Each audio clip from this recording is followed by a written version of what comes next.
Hello, everyone. Thank you again for joining Jasmine and I for another ChiBizHub interview spotlight. For the month of October, we are extremely excited. We have a wonderful, wonderful spotlight that is going to blow you away. We have Ms. Afenya Pongo Montgomery, founder of I Can Collective. Thank you so much, Afenya, for joining us today. My name is Kendra Thomas, and I'm going to go ahead and get started with the interview. So, Afenya, when I saw the words I Can Collective, I looked at I Can. That is such a powerful affirmation. So, can you tell us, how did you select that name for your organization? Yeah, so when I was thinking about, what I wanted to do and who I wanted to serve and all the things that I want to be a part of it, I was just thinking about certain words that kind of made up the mission. And so ICANN stands for Innovation, Collaboration, Accountability Network. And then I love that those words formed, like you said, a powerful affirmation of I can. Like I can do all things in so many ways. And I just think that it speaks to really that kind of the soul of an entrepreneur and how you have to go and get those goals and get those things that you want. And I think the pillars kind of build the affirmation to give everybody that that hope that, yeah, I can do it. They can do it. I can do it too. If that person can do it, I can do it too. So it means so many things. Yes, the organization, and what is the goal for the I Can Collective? So I started by creating workshops and conferences specifically for, I always pick diverse entrepreneurs as my target audience. I wanted people from all types of backgrounds, all types of experiences, and mainly focused on people of color who wanted to build a business and really learn how to create that business and make it grow. When I was starting out, I actually have a background in healthcare. And so I started with healthcare consulting, and I realized that I didn't have all the resources and tools necessary to help me build a business. So that made me want to provide those resources to other people. And like I said, I started with the diverse entrepreneurship, but it kind of started really focusing on women, women of color. And so Black and Latinx women who are interested in starting their own thing, launching, starting from a side hustle and growing. So that is where I really target, but everybody is welcome and everybody comes. I see people, like I said, from all types of walks of life who are interested in learning from people who have done it and want to do it too. Thank you. So that actually was the next question I had in regard to the actual desired audience. So you took it away and you answered the question. So I'm going to turn it over to Jasmine so she can take a deeper dive into a few questions as well. Yes, thank you. Oh my gosh, I've been so excited for this for quite some time. And just the energy that you give, like I was telling Ken, like we went on your website and I'm like, this is a niche audience that she's targeting. Like you can tell, like I already know, I'm like, if I'm a badass woman, like in the business industry, like I want to join this collective. So with that in mind, we're curious to know, what do you enjoy most about working with entrepreneurs and business owners?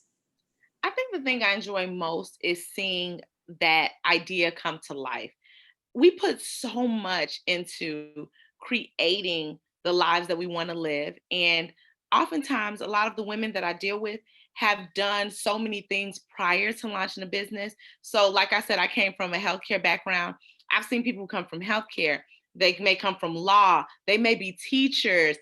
Someone in the organization, she is a elementary school teacher. She's an algebra teacher who launched her own business as a real estate agent and has just seen growth from there. And I think they're so powerful because, entrepreneurship is now kind of like a buzzword. Everybody's like, oh, I'm an entrepreneur. I want to start my own thing. But, more than that, I just want to promote that you can build what you want, be it a career. Maybe you're an entrepreneur and you're moving up the ranks in your career. There are so many ways to be passionate about something, see that thing come to life and build it from the ground up. And that's what I like to see, and why I really love working with people who are starting out and are looking for, like you said, that just badass female girl empowerment movement that's truly empowerment and not the fluff. I think a lot of times we get wrapped up in a lot of fluff, which is fun, but may not be substance enough, to get us off the ground.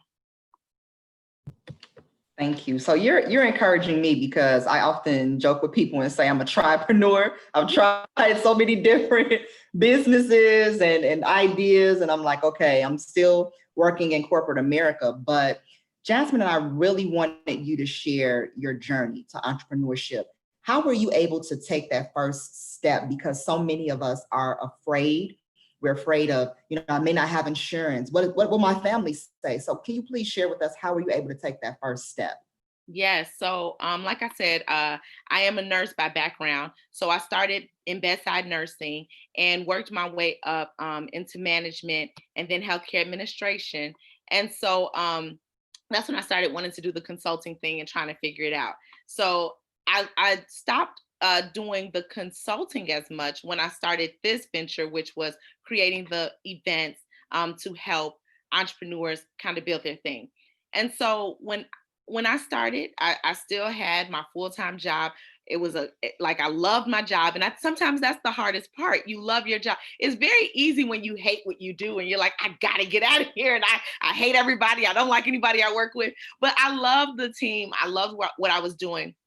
But I realized when I got to a point of, I have to move up somewhere, because either I was going to go full throttle in my professional career, or I was going to go full throttle on the business. I felt like I was here with both things because of time. So I'm a mom, I'm a wife, I have 3 girls, and I could not do, I don't think maybe in the future I could be the vice president or president of some other company while running my own thing. But that was just a lot. So I had to pick what I wanted to do. Yes, the fear is there. But the one thing I thought about was, how much would I need to make to not just replace the income, but to live comfortably? Because sometimes we think more about getting the exact same thing. I thought about what I was cutting out. So I was cutting out like the parking that I was paying downtown. I was cutting out, well, who knew? We all kind of cut out childcare, but I cut out childcare.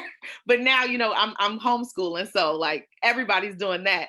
But I cut out a lot of things. I used to eat out every single day because I was downtown. I was eating. I would do lunch. I hardly ever brought my lunch. So things like that. I realized like how much money I was spending away from home. So I thought about that. Then I also thought about, I ran the business for 3 years before I kind of launched out to do it as not, adjacent to a job, but separately. So think about if what you're doing can make money.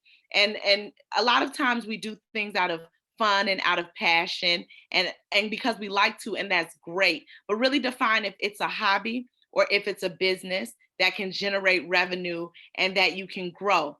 And then also think about like what are those streams? So we talk about multiple streams of income, and a lot of people think that those always have to be different things. Like, oh, I own a nail salon, I also own real estate, I own a bookstore. You can get multiple streams from one business. So think about what those streams are. So that's what made me launch the co-working and event space, because I was spending money going to other people's locations to have my own events. And this space would be the place that would allow me to rent it out to other people while also having my own events. So that was something that I felt was an opportunity for multiple streams, right? So other people could have their things, I could have mine, and I could do the co-working. And there were so many layers to it.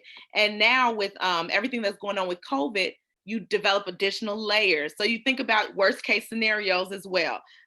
One of the biggest things people ask me, like, how are you maintain space when you're so focused on being in person with people?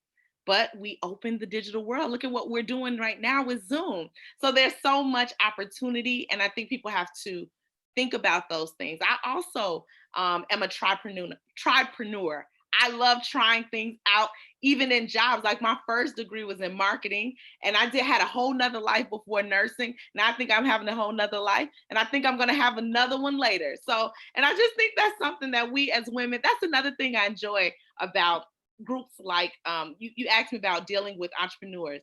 It's so inspiring just to hear where people have been, what they want to do, and to help support them through that and give ideas, because it's a very lonely life, entrepreneurship, because often our friends and family have no idea what we're talking about, and they don't understand, and they're like, oh, you want to sell what, you want to do what, and it just becomes difficult. And that's another reason why I wanted to start a network for women where we know that we can understand each other, kind of get where we're coming from. Wow, Afenya, that was phenomenal. You were just inspiring me with your energy. And I love the tips about, the differences between like, okay, you have this idea, but like, is it really just a hobby, or this is something that could really become something? And I think you're even shedding light too on the mentorship and the collaboration and this thought partnership that can happen at the ICANN Collective, right? So folks can distinguish between what is what. So that was incredible. Thank you so much. As we move a little bit closer, to know a little bit more about you. I mean, I know Kendra and I know a little bit about you, but our audience, we know that you have Ghanaian roots and that you're a mother. Can you share with us how your background influenced your ability to innovate and inspired your entrepreneurial journey? Yes. So I'm a first gen. My parents are from West Africa. They're from Ghana. And in our household, there were about 3 jobs that you could do. You were an engineer, you were a lawyer, you were a doctor. So it's so funny because a lot of people are like, how did you get into this entrepreneurship thing? My dad, he's so not the business guy. He's like, how are you going to do that? How does that work? My mom, she's a nurse as well. And my dad is actually a second career nurse. He also has had a lifetime he went to school for meteorology. He has a degree in, he has a PhD in theology. He taught as a professor, then went back to nursing school at 50 years old.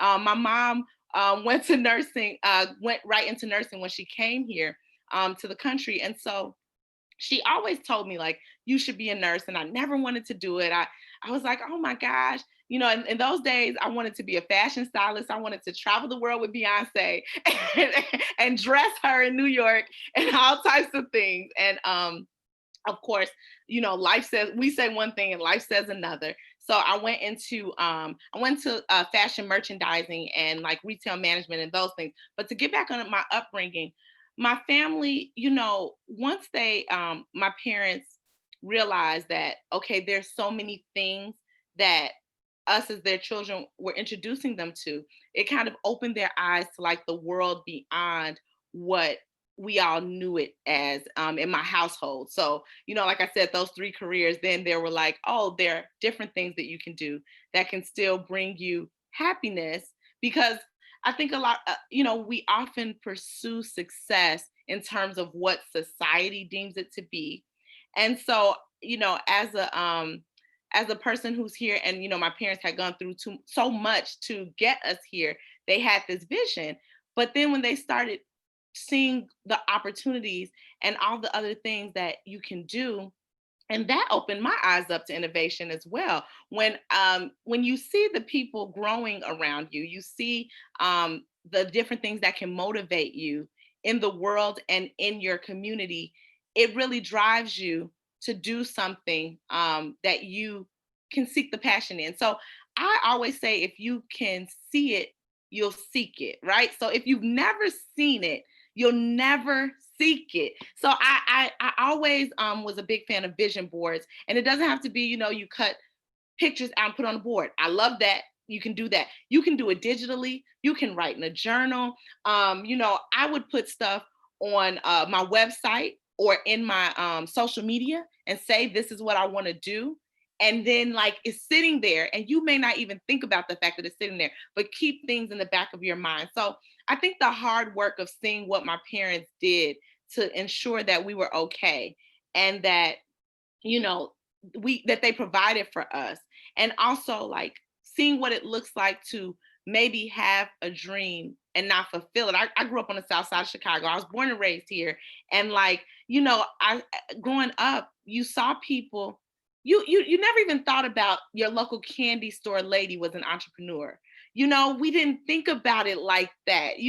The local person who was like kind of, walking the street and selling socks and selling, like they raised their family from selling socks on 79th Street, so like just all of those things, I think kind of culminated to make me who I am. And I think that's why I focus so much on women of color and women as a whole, because we're often balancing so many things. Women of color have so many stories to share, so many things that we've been through, no matter what. There's so many ways that we can relate. And especially as women, no matter what, I think there is a story behind all of us. There's a journey. And once you start picking those things apart, like people who tell me they want to start a business, I always say, start with what you do. What are the things that you do? Because I never thought that I would be an entrepreneur. I thought that I would be like somebody's boss lady in an office. That's what I wanted. I'm like, I cannot imagine not like having a steady check every 2 weeks, or, I'm like, I couldn't imagine that. But you have to think about your gifts. What are the things you like to do? People often come to me and they're like, oh, I want to create an event space. And it's like, you may want to, or you may just want to do something. Like I wanted to be a fashion stylist, but I don't know that it was the fashion styling that I want. I wanted to do something. And the different things about what that looked like were what I wanted to do. But you can create that in so many ways. Like, what do you want to do? Think about the core of those things, not the thing that it is, not the I want to dress Beyonce. Maybe it's I want to build community. I want to be around fly women. I want to talk to people who have goals and are getting those goals. So what is it that you want to do?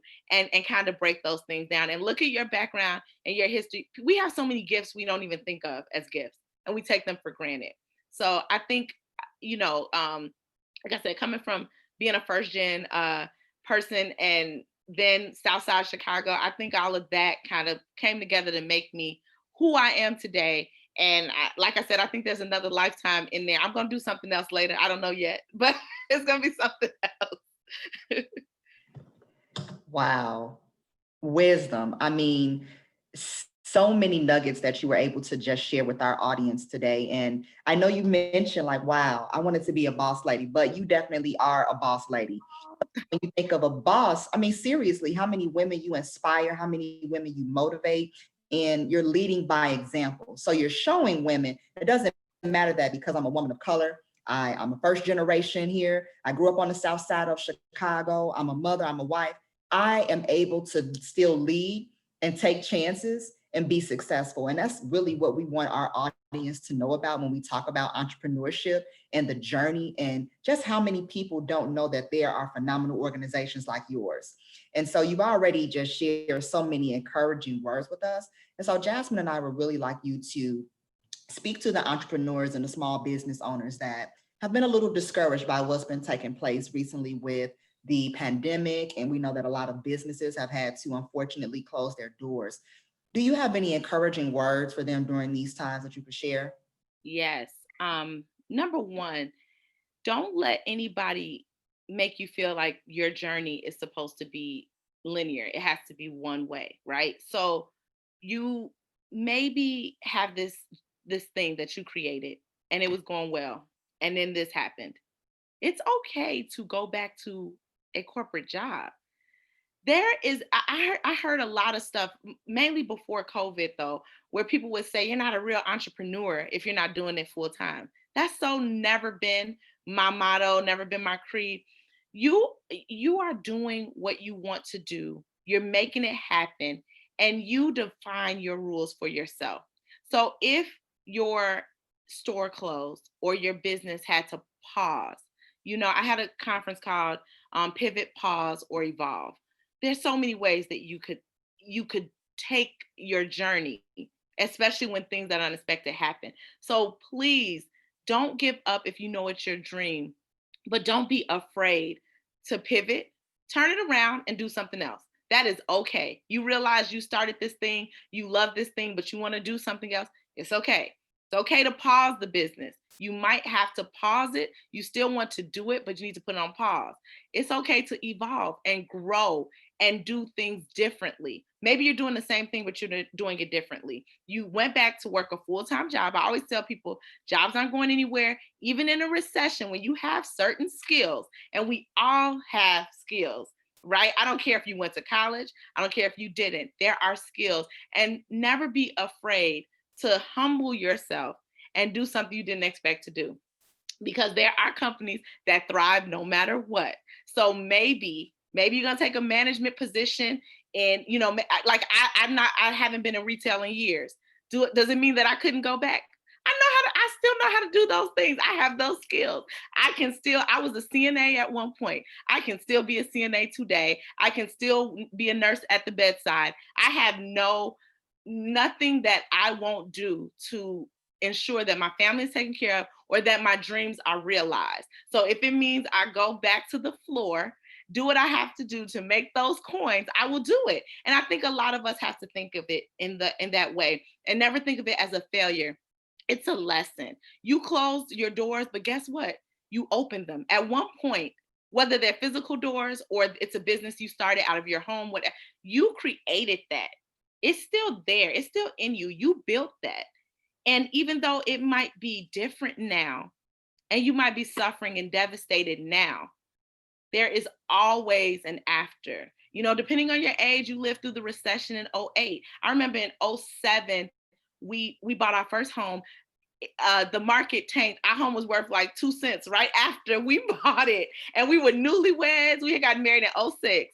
And, my baby was born in 2009. So like, it's just like, you have to, take life, grab it, and kind of understand that there is always an after. Never get stuck in the now. And as an entrepreneur, we talked about innovation. You're always thinking forward anyway, right? So like today, we're meeting digitally. Maybe the future is a way to, remember the Jetsons, how they used to teleport themselves? We don't know, but we're thinking forward into what the future holds and not just living in the now. So we always have to, understand that this is a moment, and we have to adjust to this moment and think forward. If we're wearing masks for the next 3 years, maybe there is something that you can launch in your business that supports what the world looks like. Can't get stuck on what our dreams were. We have to go, my dream was to have 300-person conferences. That's not the case. It may never be the case. So I have to know how to impact 5 people in a room. And that's okay. And that's okay,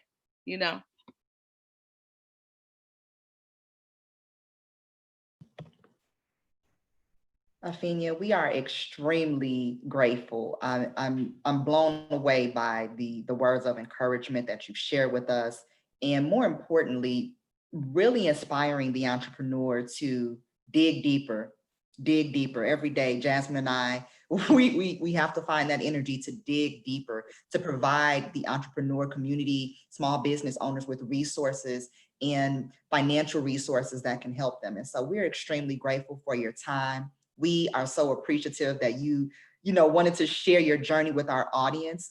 And if you can just leave on a brief note and share any upcoming events or conferences that you may actually have coming up that our community can attend.